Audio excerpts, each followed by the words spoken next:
राधी राधी दोस्तों भादों का महीना चालू हो गया है। त्योहारों की झड़ी चालू हो गई है। ये भादों का सबसे पहला त्यौहार आता है बहुरा चौथ। ये त्यौहार भादों कृष्ण पक्ष में चौथ के दिन होता है। इस चौथ को गणेश चौथ भी कहते हैं। ये भी एक बहुत बड़ी चौथ होती है। इस व्रत को पुत्रवती माताएं मनाती हैं, अपने पुत्र की सलामती की कामना के करती हैं और सुख समृद्धि के लिए इसको व्रत रखा जाता है। इस व्रत को इसमें सिंह तथा गाय की पूजा की जाती है। इस दिन बेसन तथा मूंग दाल से बनी चीज़ें खाई जाती हैं। गाय का दूध प्रयोग वर्जित है। इस दिन भैंस का दूध की समान बनाना चाहिए। इस व्रत में 4 कथाएं होती हैं, जिसमें से एक आप बहुत मुख्य है, वो मैं आपको इस वीडियो में कथा को सुनाऊंगी। दोस्तों, मेरे वीडियो में यदि आप नए हैं तो मेरे चैनल को सब्सक्राइब कीजिए। वीडियो अच्छी लगे तो लाइक शेयर कमेंट ज़रूर से कीजिएगा। चलिए आपको बहुला चौथ की कथा सुनाते हैं। प्राचीन काल में 2 गायें साथ साथ रहा करती थीं।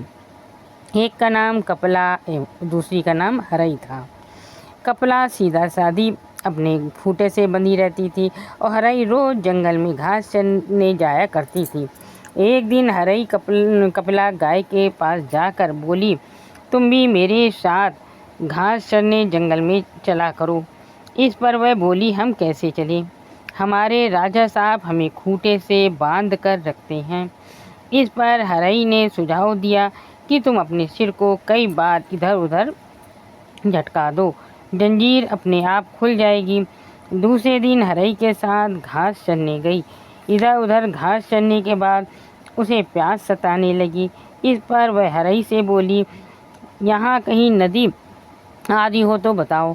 वह बोली, इस पर पार पहाड़ी के पीछे एक नदी बहती थी, वहाँ जाकर पानी पी लो। अब कपला पानी पी रही थी, तभी नदी के उस पार बाघ भी पानी पी रहा था। गाय के मुख की लार फेना बनकर पानी के साथ उसके मुंह में गई तथा उसने सामने देखा कि एक गाय पानी पी रही है। वह सोचने लगा कि इस गाय की लार इतनी मीठी है तो इसका मांस और भी मीठा होगा। यह सोचकर उस पार वह गाय को खाने के लिए गया।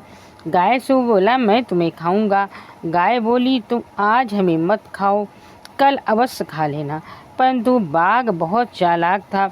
वह बोला, काल के मुख से बचकर कभी कोई वापस आता है जो तुम अवश्य आओगी। इस पर गाय बोली, धरती माता लगनिया, सूर्य चंद्रमा साक्षी, इसकी हम कसम खाकर कहते कि हम कल जरूर आएंगे। इस पर बाघ ने उसे छोड़ दिया।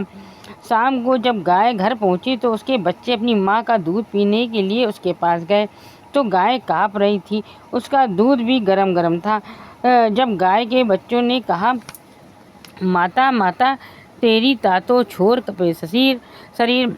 इस पर गाय बोली, बेटे आज मैं बाघ के मुंह से बचकर आ रही हूँ, कल बाघ मुझे खाएगा।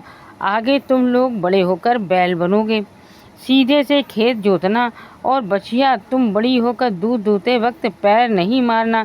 इस तरह गाय अपने बच्चों को समझा रही थी। गाय को जब सारी बातें राजा रानी ने सुना तो वह प्रातःकाल पूजा की सामग्री एवं मांस का टुकड़ा लेकर गाय के बच्चों के साथ जंगल की ओर बढ़ने लगे। आगे आगे गाय अपने बच्चों के साथ चल रही थी। जैसे ही बाघ ने देखा कि आज तो बहुत सारे लोगों के साथ गाय हमारे पास आ रही है, तो वह बहुत खुश हुआ और मन में विचार करने लगा कि आज तो मैं अपनी बहुत दिनों की भूख मिटाऊंगा, और अत्यंत प्रसन्न होने लगा। जब गाय बाघ के पास पहुंची तो उसके बच्चों ने आगे बढ़कर कहा, मामा मामा, पहले मुझे खाओ, बाद में मेरी माँ को खाना। इस प्रकार बच्चे बाघ से कहने लगे। इस पर बाघ ने सोचा, ये तो हमारे भांजे हुए और हमारी बहन। ऐसा विचार करके उसने किसी को नहीं खाया और सबको छोड़कर चुपचाप खड़ा हो गया। तब राजा रानी ने उस मांस का टुकड़ा खाने को दिया और उसकी विधि विधान से पूजा की। इस कथा से हमें ये शिक्षा मिलती है कि जानवरों में भी ममता एवं त्याग की भावनाएं जागृत होती हैं और वह भी अपने रिश्तों को मनुष्य की भांति निभाता है। इसीलिए मोहरा चौथ के दिन ही गाय और सिंह की पूजा की जाती है। मिट्टी के गाय और सिंह बनाए जाते हैं, उनकी पूजा की जाती है। वीडियो अच्छी लगे तो लाइक शेयर कीजिएगा, कमेंट में राधे राधे ज़रूर से लिखिएगा।